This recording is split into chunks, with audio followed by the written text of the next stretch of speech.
Hello everyone. We will solve some of the selected problems on differential equation from tutorial sheet number 2.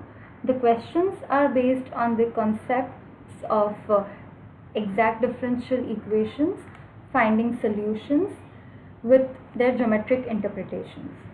So let us begin. The very first problem is question number 11 from tutorial 1. Question says solve the differential equation root over 1 minus y square dx plus root over 1 minus x square dy equal to 0 with the initial condition y of 0 equal to plus minus root 3 by 2. Okay. Sketch the graphs of the solution and show that they are each arcs of the same ellipse. Also show that after these arcs are removed, the remaining part of the ellipse does not satisfy the differential equation. So first we have to divide it into two parts. First we find out the solution when the initial condition is the following, that when x is equal to 0 we expect y to be equal to root 3 by 2, and in the other case we will take it negative of root 3 over 2. So we integrate the given differential equation. So here after integrating we obtain sin inverse x plus sin inverse y is equal to c, where c is the constant of integration.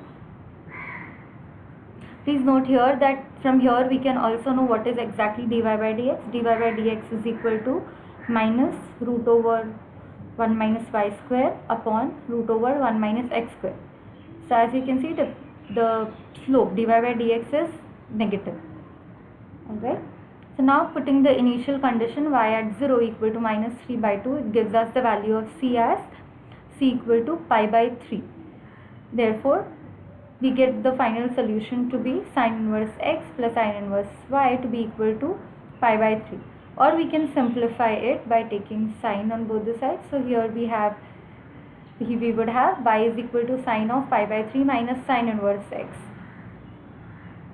which is equal to this root 3 over 2 cos of sin inverse x minus 1 upon 2. So which can again be written as, we can simplify it, we can get rid of the trigonometric terms and it can be written as y plus x by 2 whole square plus 3x square by 4 equal to 3 by 2. Okay, and further this can be simplified to the following form, that is x square plus y square plus xy is equal to 3 by 4.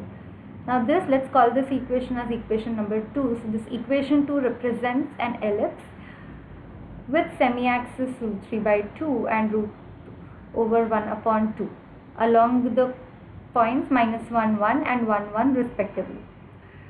So we find out the equation. This is the equation of the ellipse. We need to get it into standard form. Okay, so we'll get it into standard form by the following.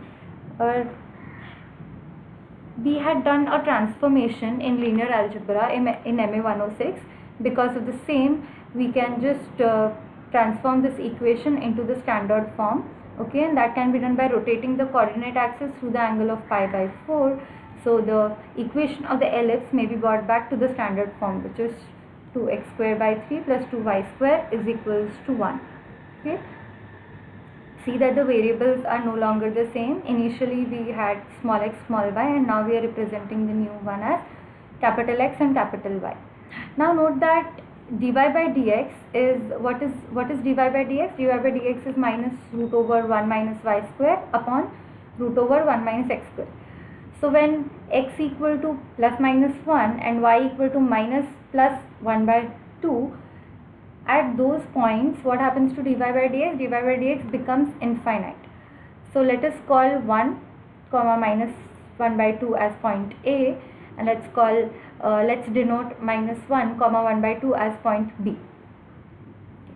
So we see here that at the points A and B, what happens to the slope? It becomes infinite. Okay, whereas dy by dx is equal to 0 when x equal to half, y equal to minus 1, we call that point as C, and it is also, the slope is also equal to 0 when x is equals to minus 1 by 2 and y is equal to 1. Call it to be point D. Okay.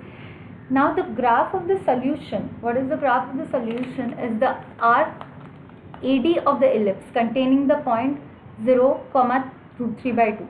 So the arc AD that we have, so we have this ellipse, and we have marked 4 points on the ellipse. So we see that AD, in the arc AD there is a point, arc AD contains a point 0 comma root 3 by 2. So it's clear that arc AD will give us the solution when the initial condition happens to be y at 0 equal to root 3 by 2.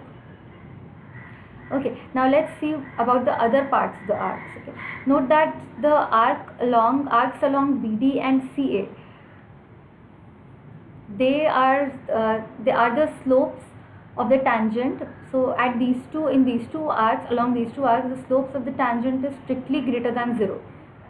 But according to the ODE, since dy by dx is equals to minus root over 1 minus y square upon 1 minus x square, dy by dx is desired to be negative, which is not happening along the arcs BD and CA. Therefore, these for sure do not represent the solution of the ellipse. Now coming to the arc BC. Arc BC contains the point 0 comma minus root 3 by 2. So this will be the solution of differential equation with the initial condition whenever x is equal to 0, y is equals to minus root 3 over 2. Now the graph of the solution. So what is the final graph of the solution? The final graph of the solution is the arc AD. But please mind that A and D are excluded, because at A the slope is plus infinity and at D it is 0, which we do not want. So we exclude the points A and D.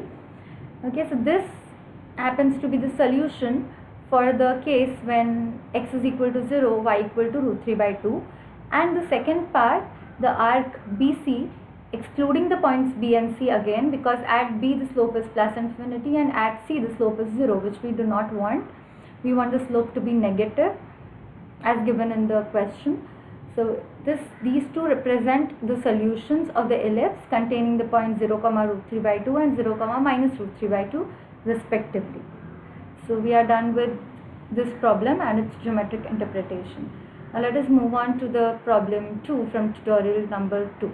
Okay, so here we have to solve the following exact equation.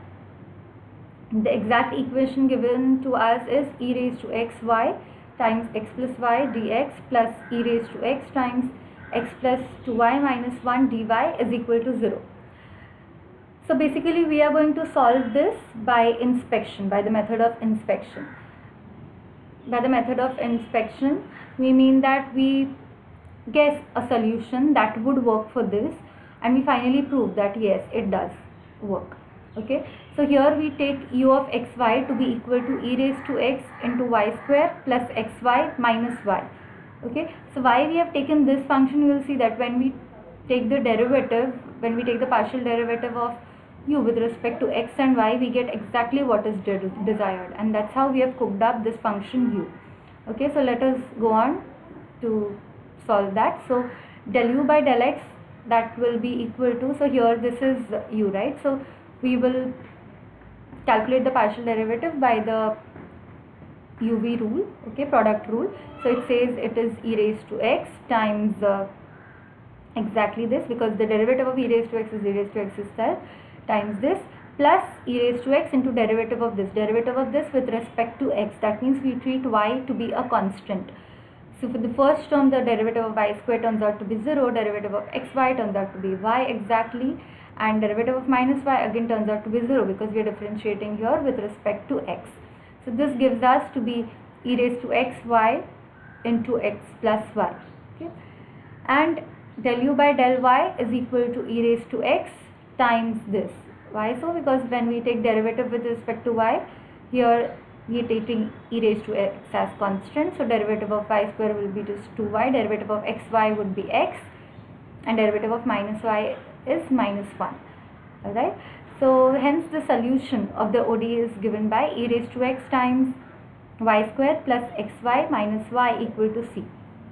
So this is exactly the solution of the given ODE. Next, let's discuss problem number 3 from tutorial 2. Determine by inspection suitable integrating factors so that the following equations are exact. So what does an integrating factor do? Integrating factor converts an equation into exact equation. So let's say to begin with, if we have an equation and it is already exact, then the integrating factor would just be 1. Okay, so in this case that is exactly what is happening, but in some cases it can happen that the equation to begin with is not exact, and we find out what should be multiplied to the equation in order to get an exact equation. Okay, so let us begin here. So let m equal to 2x plus e raised to y and n equal to x times e raised to y. Okay, we let m and n to be the following. Since m comma n and their first order partial derivative exists and they are continuous in R2, then the partial derivative of m with respect to y is equal to partial derivative of n with respect to x, and that would imply that m times dx plus n times dy equal to 0 is exact, and therefore partial derivative of m with respect to y is equal to partial derivative of n with respect to x, which is equal to e raised to y.